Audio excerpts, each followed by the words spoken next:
Hello, Warriors of Sanctuary. As a follow-up to our ultimate guide to familiars, I am going to show you a few examples of the melding process. So just as a reminder, ordinary familiars, you must empower them to level 30. Once you meld the two ordinary familiars, ones without the purple flag, you produce a new level 30 familiar that's going to inherit all of its species, attributes, traits, and skills from the familiars that are being melded. The new familiar is going to have 6 passive skills of your choice that are selected from any of the 12 skills from the 2 melded ones. So you're not going to get new ones. It'll be out of the 12 they already have. And then the qualities of the skills are going to be the same, blue, gold, orange, as the ones you're melding together. But if both of them have the same, like they both have 6 magic, when you meld those together, you're going to get 1 rare skill. So it'll upgrade 1 skill if they have the exact same matching skills. So if you need to get 6 rare skills, that's how you do it. Also, if you're bonding 2 and they're the same species and one's going to end up with a lower attribute, if you choose that one, then you'll get a +1 bonus. You'll see an example of that in these melds. I'll also show you an example of a mistake from getting too clicky. I made a mistake. So of course we start out as summoning familiars. I saved up 5 contracts. You can see out of the 5 that we summoned, 1 of them is a gold one with a rare skill already. So that's nice that we have that 1 gold star representing that 1 rare skill. So the first thing we have to do before we can do anything else is empower them. You can empower them individually, or when you go to empower them, you can select more than 1 at a time to empower. So I kind of did it both ways, so you can see an example of selecting them, individually or more than 1. And you can select them and empower them in a group if you want to. So that's what that looks like. And then you begin the melding. So when you go to meld, you'll see it tells you if you use a conversion stone, you'll just add 1 rare skill without losing anybody. Or if I choose to meld with this immersion at the top, it's telling me I'll have a +1. It'll default to whichever one you have on your left side usually, but it can also default you to the one on the right as far as the species. You're only going to get one of the 2 species you're choosing already.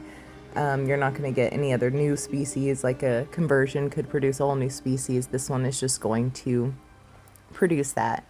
So as I'm looking at all these guys, you see their main active skill in the middle and then all their other ones. So we're going to go with this Mirjin because we know they both have 6 blue stars down here. That represents their 6 magic skills. As you can see, the resulting skill quality of melding these 2 would up it where we'd get 1 additional rare skill out of doing this. So either way, and it shows if you were just to bond it with this other one or meld it with this other one over here, instead of adding 1 rare skill, you'd get increased attributes. So first we're going to do these 2 together to produce that rare skill. So now we've upgraded that. You can see the little boxes. He got these 2 traits out of it. But if you go to select skills and you go and you click on that, then you'll be able to see the attributes that are increased, and you can choose between the 2. See, we'd want to choose the Mirjin because the Mirjin has 3 traits at the top, and we see here that it's going to boost its ferocity to 101. The resilience is 70 on this one if we chose it. And then you can pick and choose amongst the skills that are there, right? I like to use suggested most of the time because those are actually usually the best ones anyway. But you'll see I switch it over from this Varog to the Mirjin because I want the 3 traits so that I get this better one. I get one with 3 traits and then I screw it up. So first I get this one with 3 traits, and in a minute I mess it up because when I meld it to the other one, I don't realize that the one I'm looking at, because they're both Mirjins, is only got 1 trait, and I accept the one without clicking skills and choosing between the 2, which you always want to do, man, every time you meld.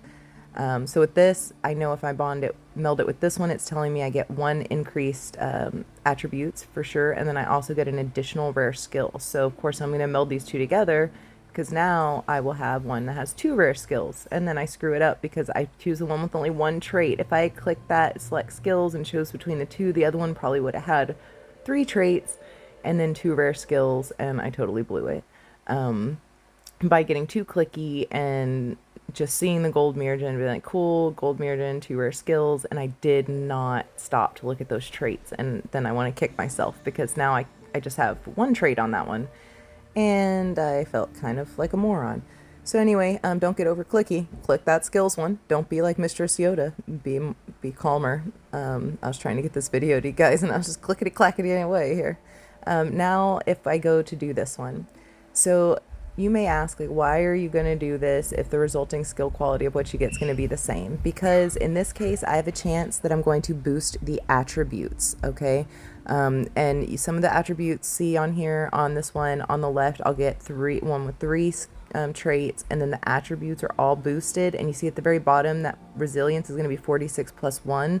So if I chose him, I'd actually lose resilience from this other guy. He had higher attributes there on resilience. So if I choose the first one, I'll lose the higher attribute there, but I'll gain higher attributes in these other categories. But they give me that +1 that's mentioned in the instructions as that kind of consolation, like, sorry that you are going to lose points in this one attribute. So I'm selecting the skills. They offer 3 rare skills because together between the 3 of them they had 3 rares, but I can only select 2 of them because they weren't mirrored yet.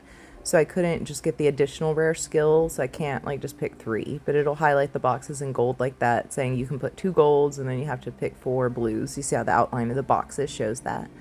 A lot of times, like I said, I'll click suggested skills because I find that honestly the game does default usually pick the best skill sets that all boost each other. So that's typically what you do, but you can pick and choose between all of them and see what the different ones do and how they would work together if you chose them and that sort of thing. So you definitely want to go through this process and just look. It could be that there's something that doesn't default on the suggested, but you also don't want to screw up and pick the one with 1 trait. I'd also see there if you try and double up any of the skills like that and pick doubles, it'll, error out up there. You can't have 2 of the same skill on it. So it'll do that as well. And then you finally pick out your 6 passive skills. Now you have 2 advanced, which are the gold ones that you've leveled up. Rare skills, legendary skills, those are advanced.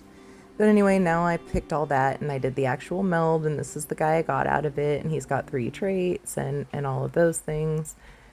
So I wanted to just show you some examples of melding. So I hope seeing these examples helped, and anything I said that didn't make sense, check out the Ultimate Guide to Familiars. It will explain it all in depth.